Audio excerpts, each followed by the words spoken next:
Hello everyone and welcome to What's Up in the Northland with me, Jer.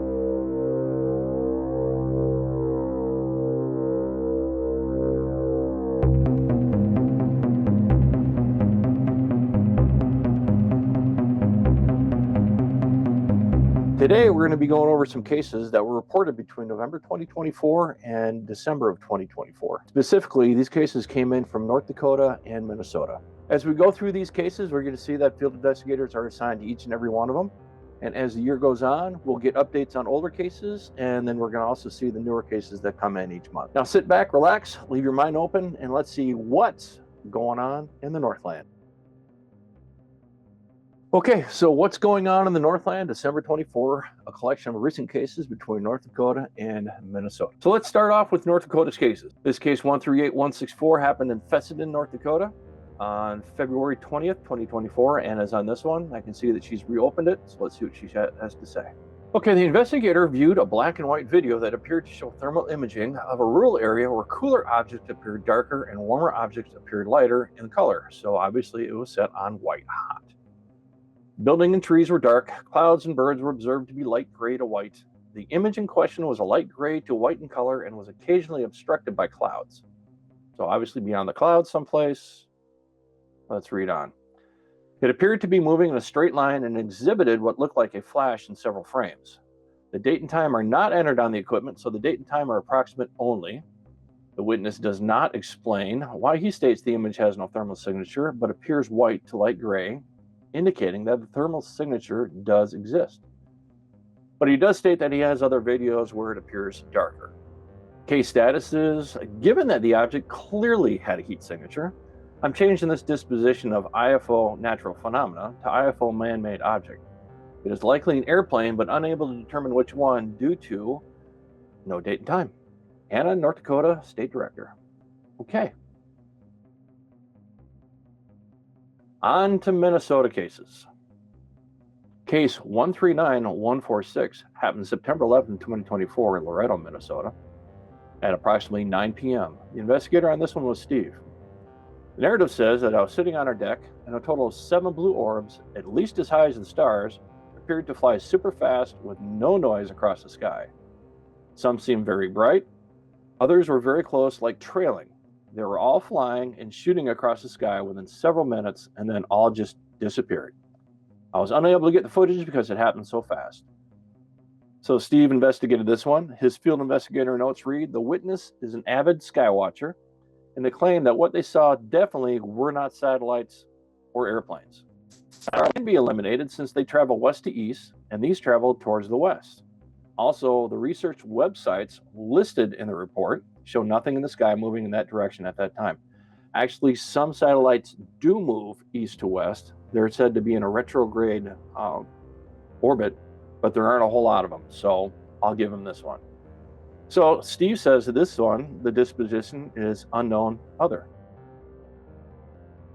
Next case we have here, 140025, happened December 13th, 2024, approximately 5:40 in the evening in Aiken, Minnesota. Tom, the Minnesota State Director, is on this one. It's assigned to him, and the description just says, bright light seen for over an hour in the southwest sky. Here's 3 photos that the witness had taken. Here's photo number 1, photo number 2, and photo number 3.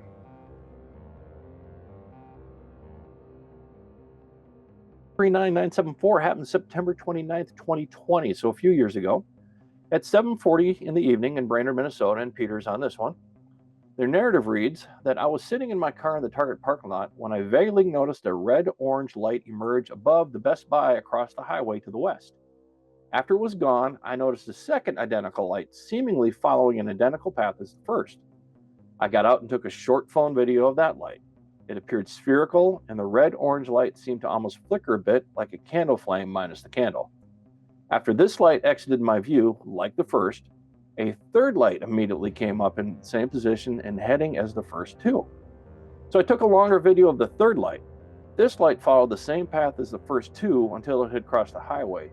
It then changed direction following a southbound heading until out of sight.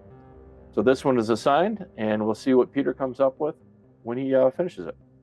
And these are the two videos that he took while he was sitting in that parking lot watching those three objects traverse the sky. He missed the first one. He did get the second one and the third one. So take a look, kind of notice about how fast these things are moving. They're fairly quick. And see what you can come up with.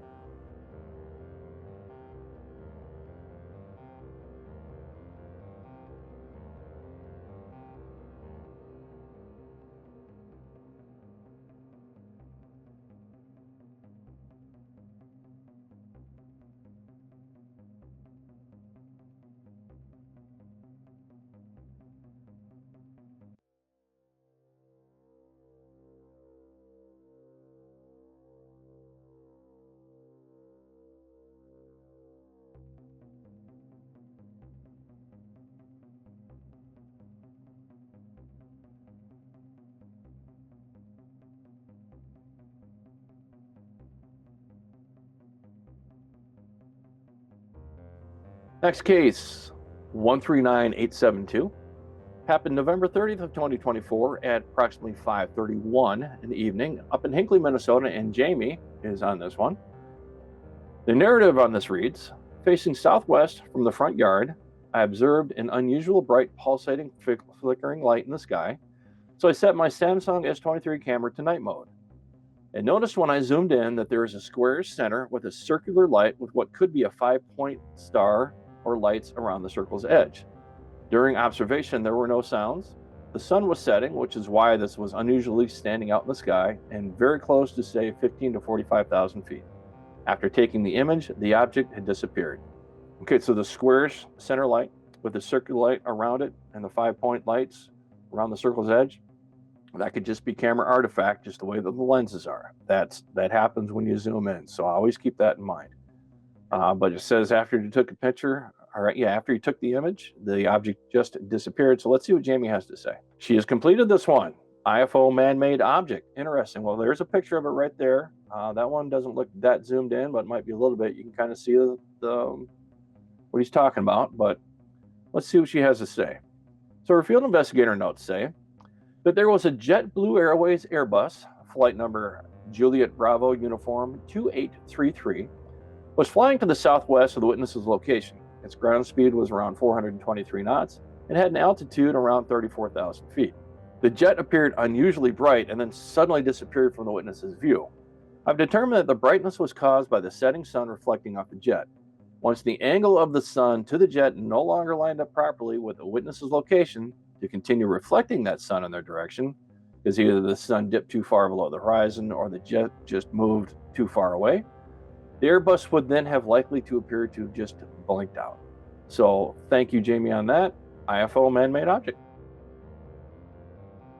Case 139975 happened October 14th, approximately 2022. This was in Brainerd, and I was the one on that one.